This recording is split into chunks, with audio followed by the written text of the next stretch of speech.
The afternoon sun filtered through the tall windows of Murphy's cafe, casting long shadows across the worn wooden tables. Margaret Walsh had been on her feet since 6 that morning, and her ankles were beginning to protest. At 58, she'd been waitressing for nearly 40 years, and every year seemed to add a little more weight to her step. She wiped down the counter with practiced efficiency, her mind wandering to the stack of bills waiting at home. The rent was due in 3 days, and even with double shifts, she was still coming up short. But Margaret had learned long ago not to dwell on what couldn't be changed. You just kept moving forward, one foot in front of the other. The bell above the door chimed, and Margaret looked up with her ready smile. A man stood in the doorway, hesitating. He was perhaps in his early 30s, with dark hair that needed cutting and several days' worth of stubble on his face. His jacket was worn at the elbows, and his jeans were faded and torn, not in the fashionable way the young people wore them now, but from genuine wear and time. Margaret had seen enough of life to recognize someone who was struggling. The way he stood at the entrance, as if uncertain whether he belonged inside, spoke volumes. "Come on in, honey," she called out warmly. "Grab any seat you like." The young man made his way to a corner table, moving with the careful deliberation of someone who wasn't sure of their welcome. Margaret gave him a moment to settle before approaching with a menu and a glass of water. "What can I get for you today?" she asked gently. He studied the menu for a long moment, his jaw working. Finally, he looked up at her, and Margaret saw the embarrassment in his eyes. How much is just a cup of coffee?" $2.50, Margaret replied, keeping her tone light and matter-of-fact.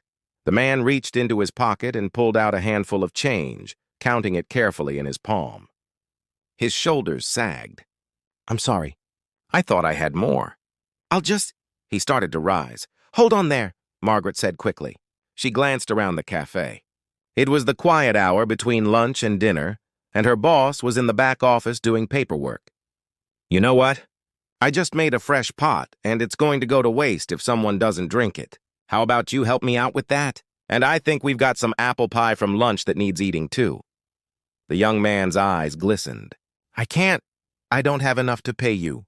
Margaret waved her hand dismissively. "Who said anything about paying? I'm asking you to do me a favor. That coffee's just going to sit there getting bitter, and the pie's going in the trash at closing anyway. You'd actually be helping me out." She didn't wait for him to argue further. Within minutes, she'd brought him a steaming cup of coffee, a generous slice of apple pie with a scoop of vanilla ice cream melting over the top, and a turkey sandwich she'd made from the leftovers in the kitchen. "I really can't accept all this," the man protested, though his eyes were fixed on the food with barely concealed hunger. "Sure you can," Margaret said firmly but kindly. "We all need a helping hand sometimes. I've been there myself, more times than I can count. You just eat up and take your time. No rush at all." As he ate, slowly at first and then with more urgency, Margaret busied herself with other tasks, always keeping a respectful distance. She refilled his coffee twice without being asked, each time leaving the pot just a bit closer to his table. When he finally finished, he came to the counter where Margaret was rolling silverware into napkins. "Thank you," he said, and his voice was thick with emotion. "You have no idea what this means. I'm Daniel, by the way, Daniel Chen." "Margaret Walsh," she replied, shaking his hand. "And honey, I think I have some idea. We've all been down on our luck at one point or another." "I had a job," Daniel said, the words tumbling out as if he needed to explain. "A good job in marketing. But the company downsized, and then my apartment, well, things just spiraled. I've been looking every day, but without a permanent address, without a place to clean up properly." He trailed off, shaking his head. "Things have a way of turning around," Margaret said with conviction born of experience. "You just have to keep putting one foot in front of the other. That's all any of us can do." Daniel nodded, blinking rapidly. "I won't forget this. I promise you, when I get back on my feet, I'm going to come back here and, well, I'm going to make this right." "You don't owe me anything," Margaret assured him. "You just take care of yourself. That's all the payment I need." After he left, Margaret's co-worker, Rita, emerged from the kitchen. "You paid for that meal yourself, didn't you?" "I saw you put money in the register," Margaret shrugged. $12.50. "Won't break me." "Margaret, you can barely make your own rent," Rita said, shaking her head with affection. "You've got the biggest heart of anyone I know." "And you'd have done the same thing," Margaret replied simply. That evening, as Margaret rode the bus home to her small apartment, she thought about Daniel. She said a quiet prayer that he'd find his footing. The world could be such a hard place, but it was made bearable by small acts of kindness. Her mother had taught her that years ago. The next morning, Margaret arrived for her shift at her usual time. The day began like any other, with the early breakfast crowd keeping her moving. She was refilling the coffee station when the bell above the door chimed. She turned and nearly dropped the coffee pot. A man in an impeccably tailored Navy suit stood in the doorway, his dark hair neatly combed, his face clean-shaven. It took Margaret a full moment to recognize Daniel. He walked toward her with purposeful steps, a leather briefcase in one hand. But it wasn't his clothes that had changed most dramatically. It was the way he carried himself, with the confidence of a man who belonged exactly where he was. "Daniel?" Margaret breathed. "Hello, Margaret," he said, and his smile was warm. "I told you I'd come back. But how?" "It's only been a day." Daniel's expression grew serious. "I need to tell you the truth. Yesterday I was testing something. I'm the new owner of the Riverside Properties Group. We just acquired a chain of restaurants and cafes, including this one.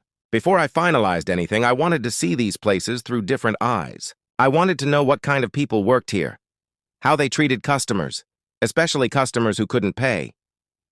Margaret's hand went to her heart. "You own this place now?" "As of yesterday afternoon," Daniel confirmed. "I went to 11 different establishments in our new portfolio. Do you know how many people offered me so much as a glass of water?" "One, you. Everyone else asked me to leave, some more kindly than others." Margaret felt her cheeks grow warm. "I just did what anyone should do." "But that's the thing, Margaret. Most people don't. That $12.50 you spent yesterday, you're going to want to sit down for what I'm about to tell you." Margaret sank into the nearest chair, her legs suddenly unsteady. Daniel sat across from her, leaning forward with earnest intensity. "I've been where you thought I was. 3 years ago, I was homeless, completely broke. Someone helped me, believed in me, gave me a chance to interview at their company even though I showed up in borrowed clothes. That kindness changed my life. Now I'm in a position to pay it forward, and I'm going to start with you." He opened his briefcase and pulled out an envelope. "This is a contract. I'm offering you the position of Community Relations Manager for our hospitality division. Your job will be to ensure that every cafe and restaurant we own treats every customer with dignity and kindness, regardless of their circumstances. You'll also oversee our new program providing free meals to those who need them." Margaret's hands trembled as she took the envelope. "I don't understand. I'm just a waitress. I don't have any management experience." "You have something better," Daniel said.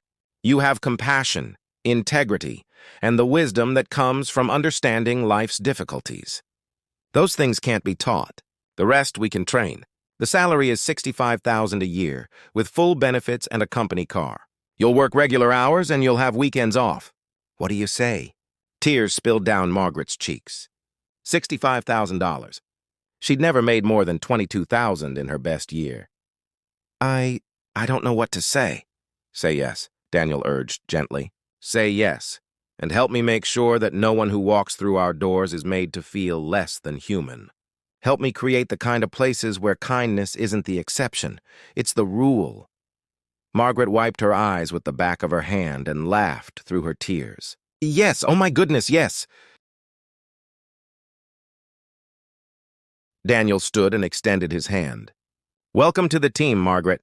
You start Monday, but take the rest of this week off. Go shopping for some new work clothes. The advance on your first month's salary is in that envelope, too." As Margaret walked home that evening, the envelope clutched carefully in her purse, she thought about how quickly life could change. One moment of kindness, one simple gesture of human decency, and everything was different. But more than the money, more than the new job, what touched Margaret's heart was the reminder that goodness still existed in the world. That sometimes, when you cast your bread upon the waters, it really did come back to you. And she thought about all the other small kindnesses she'd offered over the years, never expecting anything in return. Maybe they'd all mattered more than she knew. Maybe every gentle word, every patient moment, Every cup of coffee freely given had rippled out into the world in ways she couldn't see. Margaret had spent her life believing that how we treat each other matters. That dignity and compassion were worth more than gold. Now she had the chance to spread that message even further. She smiled to herself as the bus carried her home. Tomorrow she'd call her daughter and share the good news. But tonight, she'd simply sit with the wonder of it all, grateful for the reminder that in this complicated, often difficult world, kindness was never wasted. And somewhere across the city, Daniel Chen sat in his office, looking at the photograph on his desk of the woman who'd helped him 3 years ago. He couldn't repay her directly. She'd passed away the previous year, but he could honor her memory by helping others the way she'd helped him. That was how the chain of kindness continued, he thought. Not in grand gestures, but in simple moments of human connection, in choosing to see the person, not their circumstances, in remembering that everyone you meet is fighting a battle you know nothing about. Margaret had reminded him of that yesterday, and now, together, they'd make sure that lesson lived on in every cafe, every restaurant, every business they touched. Because at the end of the day, success wasn't measured in profits alone. It was measured in the lives you touched, the dignity you restored, and the hope you kindled in hearts that had almost given up. And that, Daniel knew, was worth more than all the money in the world.